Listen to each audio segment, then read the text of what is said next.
Agora você pode fazer parte do clube de membros do Spurgeon TV. Esses são e-books já disponibilizados para os membros do canal. Todos os dias, novos e-books são adicionados junto com outros benefícios que só os membros têm. Sendo um membro, você passa a ajudar no crescimento desse ministério, tanto na quantidade do que podemos publicar, como na qualidade do material. Nosso propósito é, juntos, atingirmos o maior número de pessoas com solo escritura. Seja um membro do Spurgeon TV. Faz-me ouvir novamente júbilo e alegria, para que exultem os ossos que tu esmagaste. Salmo 51, 8. O deslize, a erosão espiritual é um mal muito comum, muito mais comum do que alguns de nós supomos. Podemos nós mesmos ser culpados disso e ainda assim podemos enganar nossos corações com a ideia de que estamos progredindo na vida divina. Assim como o caçador astuto sempre torna a passagem para suas armadilhas mais fácil e atraente, mas sempre torna mais difícil para sua vítima escapar, Satanás torna o caminho da apostasia muito sedutor para a nossa natureza. Mas ai de nós! O caminho de retorno do deslize é muito difícil de percorrer, e se não fosse pela graça, nenhum pé humano jamais seria capaz de progredir nele.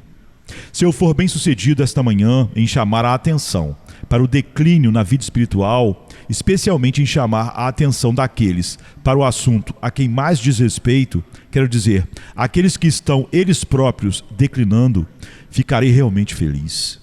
Ao mesmo tempo, se eu falar de forma a encorajar aqueles que se desviaram a ter esperança de restauração e a buscar, com fervor e avidez, que possam ser restaurados hoje, um segundo bom resultado terá seguido, e a Deus será dado o dobro de louvor. Queridos amigos, avançamos pouco na vida divina com o progresso que temos. Então seriam 1000 tolices em uma se retrocedermos. Quando olho para a minha posição no caminho para o céu, estou tão insatisfeito com o que alcancei que desistir de 1 centímetro do que ganhei seria excesso de loucura. Um homem rico pode perder 1000 libras ou mais e não sentir, mas aquele cuja bolsa é escassa não pode se dar ao luxo de perder 1 shilling. Aqueles que abundam muito em graça talvez pudessem suportar algumas perdas espirituais, mas você e eu não podemos nos dar ao luxo. Estamos tão perto da falência como está, e tão empobrecidos em muitos aspectos, que nos convém muito olhar para cada uma das moedas de graça, observar nossos pequenos vazamentos e despesas, e não negligenciar nenhum meio pelo qual mesmo um pouco possa ser ganho na vida divina. Que Deus nos conceda agora que, enquanto ouvimos sua palavra, possamos receber uma bênção. Há 3 coisas às quais chamarei sua atenção esta manhã. A primeira é a situação em que Davi se encontrava. Ele fala de seus ossos como tendo sido quebrados. Em segundo lugar, o remédio que ele buscava. Faz-me ouvir novamente júbilo e alegria. E então, em terceiro lugar, a expectativa que ele tinha, ou seja, que os ossos que uma vez foram quebrados ainda seriam capazes de se alegrar. Para começar, vamos observar a situação em que Davi se encontrava. Seus ossos haviam sido quebrados. Ouvimos pessoas falar muito levianamente sobre o pecado de Davi, ousadamente oferecendo como uma acusação contra a piedade e como uma desculpa para sua própria conversa inconsistente. Eu gostaria que também observassem o arrependimento de Davi, pois se seu pecado foi vergonhoso, seu pesar por ele foi do tipo mais amargo. E se o crime foi flagrante, certamente as aflições que o castigaram foram igualmente notáveis. A partir daquele dia em diante, o homem cujos caminhos haviam sido caminhos de agradabilidade e cujos trajetos haviam sido caminhos de paz, mancava como um aleijado ao longo de uma estrada espinhosa e percorria uma peregrinação de aflições quase sem paralelo. Filhos de Deus não podem pecar de forma barata. É muito caro para eles a erosão e declínio espiritual. Pecadores não regenerados, homens naturais e meramente mundanos, podem pecar e nesta vida podem prosperar, sim, e às vezes prosperar por seus pecados. Mas aqueles a quem Deus ama sempre encontrarão o caminho da transgressão difícil. Sua loucura lhes custará sua paz de espírito, lhes custará seu conforto presente e até mesmo lhes custará tudo exceto suas almas, de modo que são salvos, mas como que através do fogo. Davi havia pecado, e por um tempo o pecado foi prazeroso, e todas as circunstâncias a ele associadas pareciam favoráveis à sua fuga do castigo. Ele havia conseguido habilmente esconder seu crime do injuriado Urias, e então havia, com horrível astúcia, efetuado a morte do marido injuriado. Cada circunstância na providência parecia favorecer o encobrimento do pecado do monarca. Sua consciência dormia, suas paixões se avolumavam, seu coração estava vazio e sua graça estava no ponto mais baixo. Talvez até mesmo ele tenha se persuadido de que seu adultério, que poderia ter sido um grande pecado em outros, era justificável nele mesmo, por causa de sua posição como um soberano despótico que, de acordo com as nações orientais, tinha quase poder absoluto sobre as pessoas de seus súditos. É tão fácil nos persuadir de que o costume nos concede é certo tomar. Mas porque Davi era um homem segundo o coração de Deus, seu conforto no pecado não poderia durar muito. O Senhor não permitiria que tal doença destruísse seu servo. Sua paz foi quebrada. O severo profeta Natã lhe entrega uma parábola com uma aplicação pessoal. O senso de certo no rei é despertado. A convicção do pecado, como um relâmpago, destrói as torres de sua alegria e racionalização e deixa sua paz prostrada em ruínas. Ele treme diante de Deus, a quem em seu coração amava, mas a quem havia por um tempo esquecido. O rei entra em seu quarto lamentando e se condenando diante do Senhor, seguido da vara castigadora que leva a palavra de Deus ao seu coração. Enquanto o Espírito Santo se torna o espírito de escravidão para ele e o faz temer novamente. Pelo frio vento norte áspero da convicção, todas as suas alegrias são murchas e seus deleites cortados. Ele se torna um dos mais miseráveis dos mortais. Seus suspiros e gemidos ressoam através do seu palácio. E onde uma vez sua harpa havia derramado melodias de agradável louvor, nada é ouvido além de notas dolorosas de penitência plangente. Ai de você, ó monarca afligido pela consciência. Seu leito é regado com suas lágrimas e seu pão é amargo com seu pesar. Bem você compara seu pesar à dor de ossos quebrados. Irmãos, vamos abrir essa metáfora poética diante de nós. Podemos concluir disso que a situação de Davi era muito dolorosa. Seus ossos, ele diz, foram quebrados. Uma ferida na carne é dolorosa, e quem escaparia dela sem gemidos?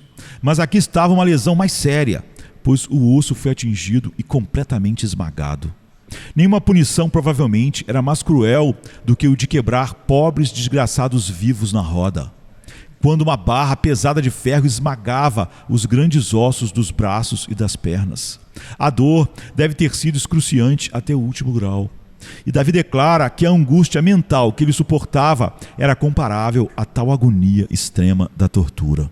Você está a caminho de casa hoje, e ao atravessar um dos nossos caminhos mais perigosos, você é surpreendido por um grito terrível, pois algum pobre passageiro desavisado foi atropelado e arremessado por um veículo enorme e impetuoso.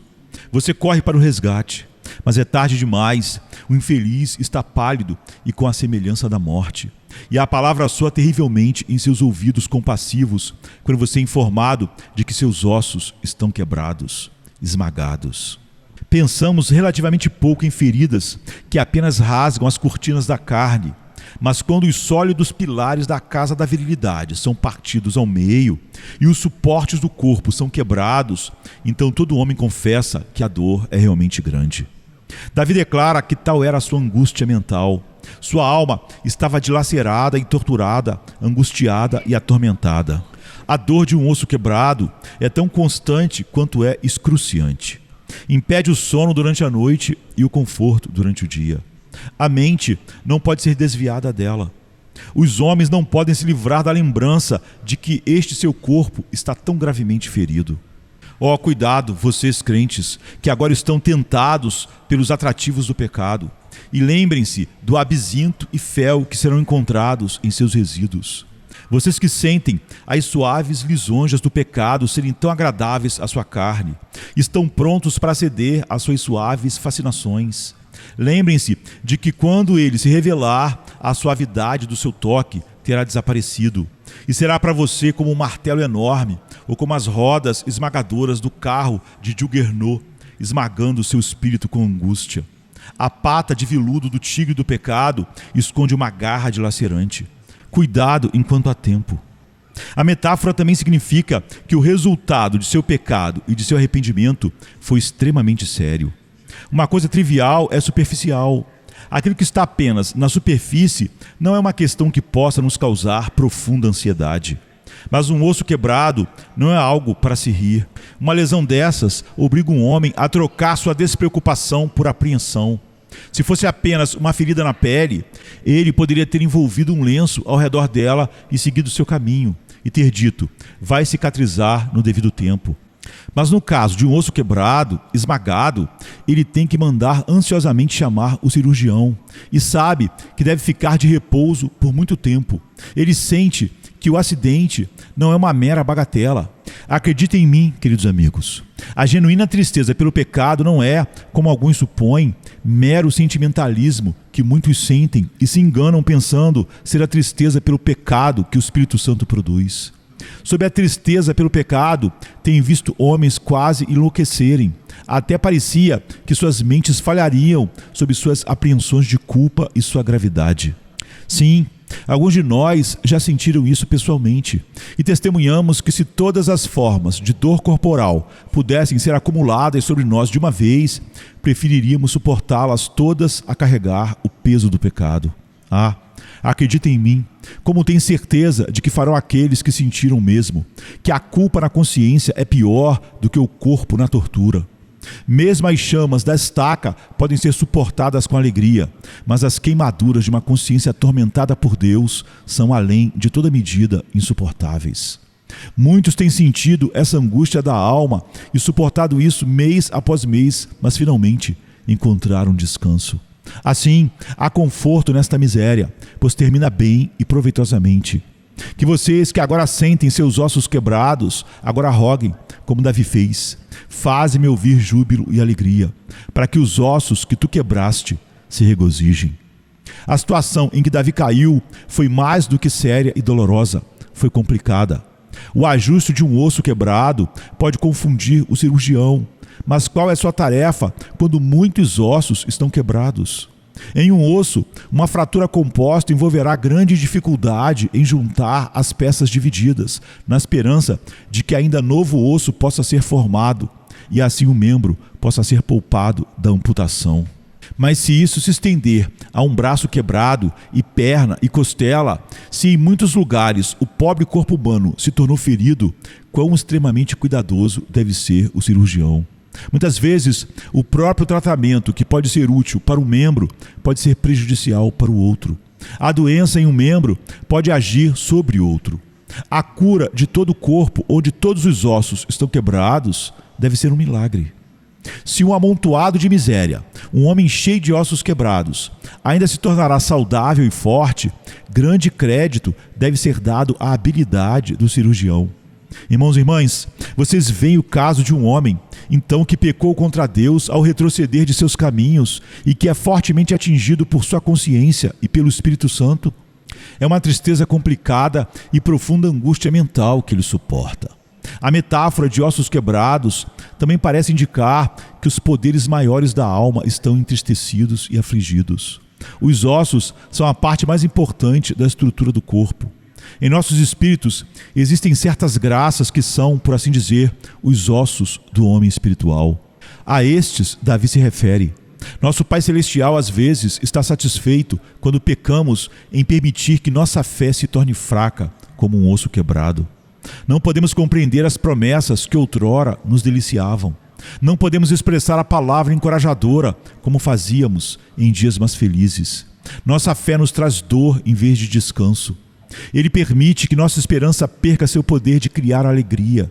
E como um osso quebrado, nossa própria esperança por uma terra melhor, onde o descanso permanece, se torna uma inquietação saudosa em nossa condição atual, desolada. Enquanto até mesmo o amor, esse membro notável de força, que faz a alma correr tão agilmente, está cheio de fraqueza e angústia e nos faz gritar: será que amo o meu Senhor verdadeiramente? E se sim, como pude ofendê-lo tão gravemente? Quando retrocedi tão longe, certamente para mim falar de amor a Deus seria tomar uma palavra santa em lábios poluídos. Assim, as grandes graças mestras dentro de nosso espírito parecem cada uma delas servir a nossa dor. E embora estejam lá, como o osso quebrado ainda está no corpo do homem, ainda estão tão feridas, enfraquecidas e quase impotentes que sua única vitalidade é a triste vitalidade da dor. Nossa fé nas Escrituras nos leva a tremer diante de suas ameaças. Nossa esperança nos choca porque, embora tenhamos esperança para os outros, não podemos nos alegrar por nós mesmos. E até mesmo nosso amor a Deus, ainda vivo dentro de nós, nos faz odiar e desprezar a nós mesmos ao pensar de como ousamos a agir assim para com um tão bom e gentil Senhor. Ó irmãos, vocês que estão à beira do pecado e estão começando a escorregar com seus pés, que o pensamento desses ossos quebrados os desperte de sua letargia perigosa como um trovão, e que vocês voem imediatamente para a cruz e para a fonte cheia das veias de Jesus, e comecem sua carreira espiritual de novo com mais seriedade e vigilância do que nunca demonstraram antes. O caso era doloroso, sério e complicado. Em quarto lugar, era extremamente perigoso, pois quando vários ossos estão quebrados, todo cirurgião percebe como é provável que o caso termine fatalmente. Em torno de cada osso fragmentado, paira o espírito da gangrena. Se esse mal grave intervier, a arte da cura será em vão. Quando um coração é quebrantado com arrependimento, a gangrena do remorso está mais urgente para entrar nele. Quando o espírito é humilhado, a gangrena da incredulidade deseja a oportunidade de tomar posse do homem. Quando o coração é realmente esvaziado e feito para sentir seu próprio nada, então o demônio do desespero contempla uma caverna escura para fixar sua morada horrível ali. É uma coisa terrível ter a fé quebrada, a esperança quebrada e o amor quebrado, e o homem inteiro, por assim dizer, reduzido a uma massa palpitante de dor. É uma condição terrivelmente perigosa de se estar, pois ai de nós, meus irmãos, quando os homens pecaram e foram feitos para sofrer depois, quantas vezes eles voltaram aos seus pecados com ainda maior dureza de coração. Com muitos, quanto mais são feridos, mais se revoltam. Quando toda a cabeça está doente e todo o coração está fraco e parecem ser nada além de feridas e contusões e úlceras purulentas através das aflições que sofreram, ainda assim voltam para seus ídolos e quanto mais são castigados, mais se revoltam. Pensem, eu os imploro, quantos professos retrocederam e foram castigados, mas continuaram em seu retrocesso até descerem ao inferno. Não disse verdadeiros filhos de Deus, mas disse professantes, que por sua queda final mostram que eram apenas cristãos nominais. E como você sabe, se não pode ser você mesmo um mero professo? Essa é uma das dores e dúvidas que invadem o coração, mesmo de um homem regenerado como Davi. Todas as certezas vão embora, então temos realmente uma mente angustiada. Ah, meu amigo, se você está vivendo em pecado conhecido neste momento e está feliz com isso, você tem grande motivo para tremer. Se você pode prosseguir dia em dia e de semana em semana em oração negligenciada e na leitura negligenciada da palavra, se pode viver sem os meios de graça nos dias da semana, se está frio e indiferente para com o nosso Senhor e Mestre, se está se tornando totalmente mundano e ganancioso e vão, apegado à leviandade e às coisas deste mundo, e ainda assim está à vontade, você tem grande motivo para suspeitar que é um bastardo na família e não um dos verdadeiros filhos do Deus vivo. Uso essa expressão dura, lembrando como o poeta a coloca: bastardos podem escapar da vara, afundados no prazer sensual e vão. Mas o verdadeiro filho de Deus não deve, não quereria, mesmo se pudesse. Ah, de fato, ele não quereria, mesmo se pudesse. Grande Deus, nunca nos deixe pecar sem um ferimento. Nunca nos permita virar à direita ou à esquerda sem receber imediatamente uma repreensão por isso, para que sejamos impelidos de volta ao caminho estreito e reto e possamos assim caminhar toda a nossa vida contigo. O perigo é quando os ossos se quebram. A gangrena do desespero ou a mortificação da indiferença deveriam se instalar e o homem deveria se tornar um réprobo. como isso deveria manter qualquer um de vocês que conhecem o Senhor de se entregarem aos começos do declínio. Como vocês deveriam ser zelosos para não correrem esses riscos assustadores. Mais uma vez, o caso de Davi foi muito prejudicial. Supondo que o perigo tenha passado, ainda assim um osso quebrado nunca é um ganho, mas sempre será uma perda. Pobre homem, enquanto seu osso está quebrado, ele é completamente incapaz de se ajudar, muito menos de ajudar os outros. Sua incapacidade de se ajudar faz um chamado à força da Igreja de Deus. O poder que poderia ser usado de outra forma precisa ser canalizado para ajudá-lo, de modo que há uma clara demanda pelo poder cristão da Igreja, que deveria ser gasto principalmente em buscar almas perdidas. Há um prejuízo para toda a Igreja na decadência de um crente que retrocede. Além disso, enquanto o homem está nesse estado, ele não pode fazer bem aos outros. De que serviço ele pode ser para alguém que não conhece sua própria salvação? Como ele pode apontar outros para um Salvador quando ele mesmo não pode ver a cruz? Como ele pode confortar a fé de outro homem enquanto sua própria fé mal consegue tocar a orla da vestimenta de Jesus?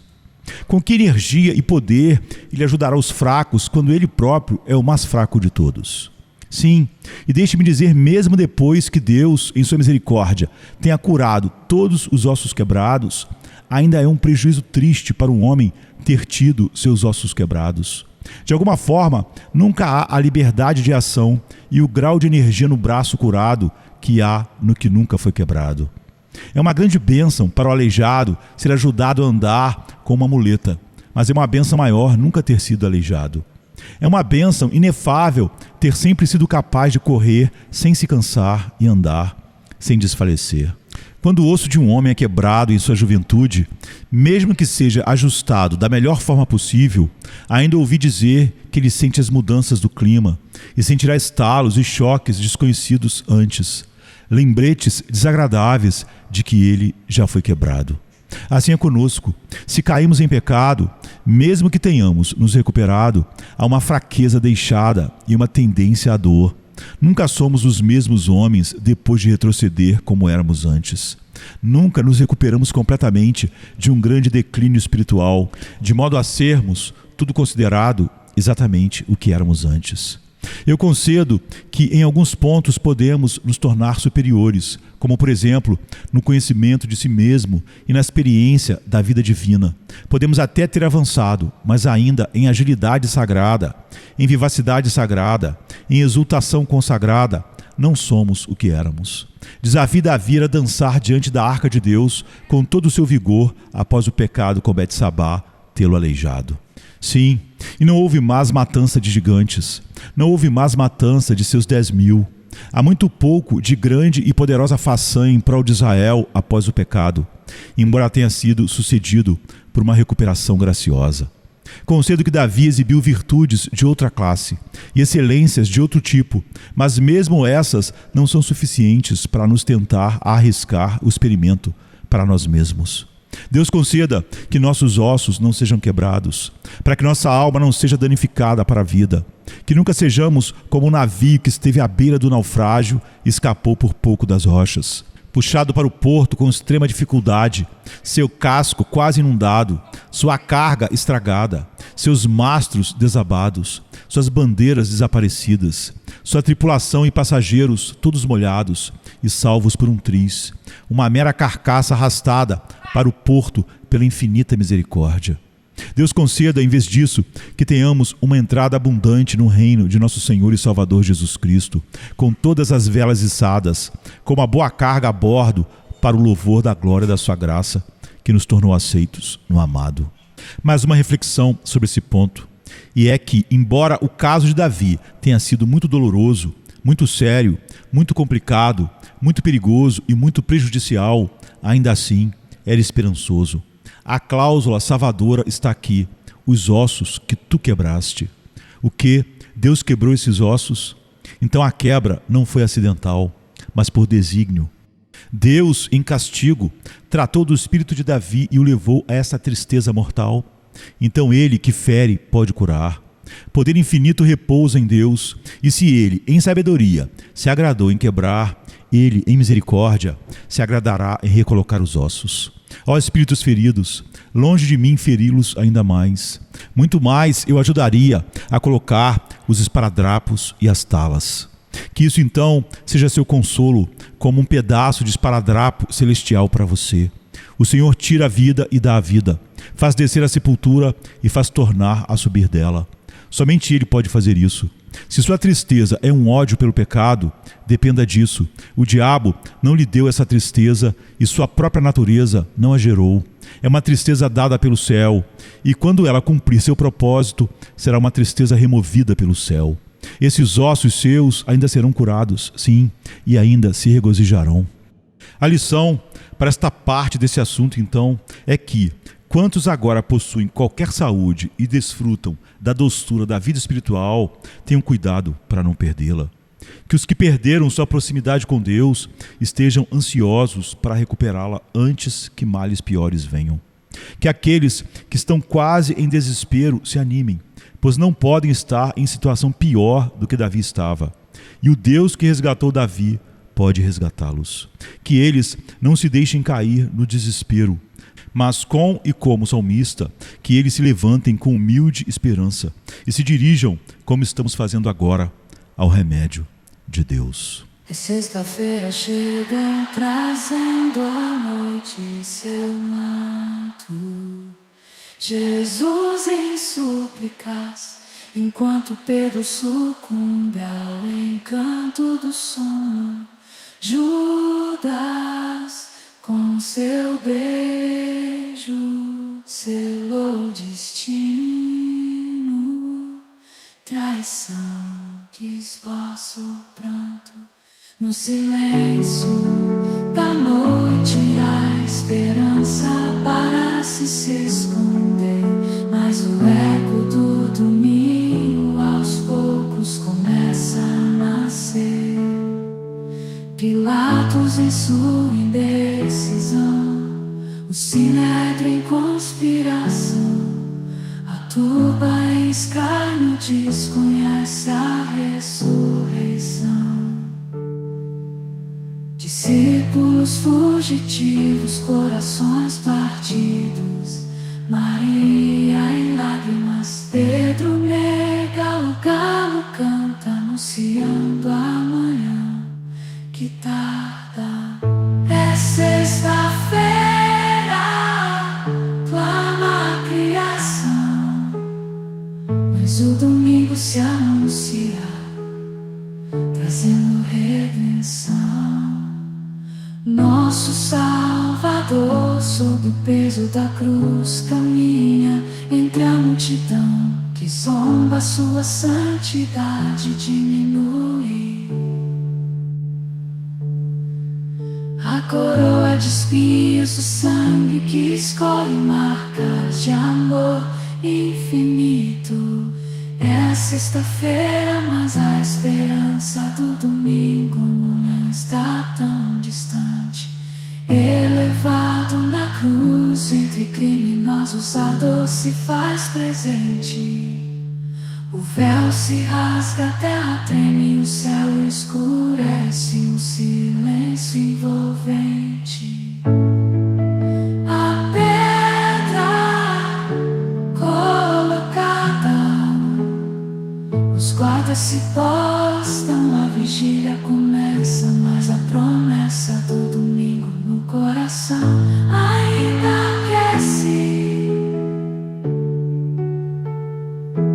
É sexta-feira, mas não é o fim. Domingo vem aí com vitória sem fim. A escuridão parece reinar, a morte sorri, certa de sua vitória. É sexta-feira, mas a história ainda não contou sua glória. O pecado julga ter vencido, a esperança parece falhar, mas a luz do domingo já começa a brilhar.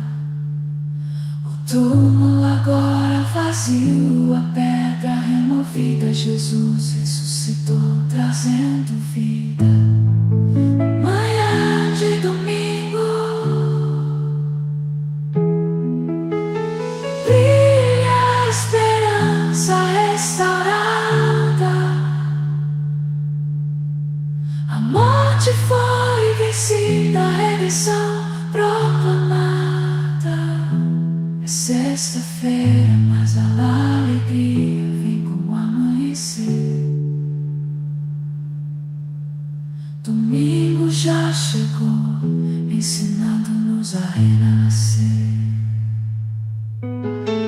Nosso Salvador, sob o peso da cruz,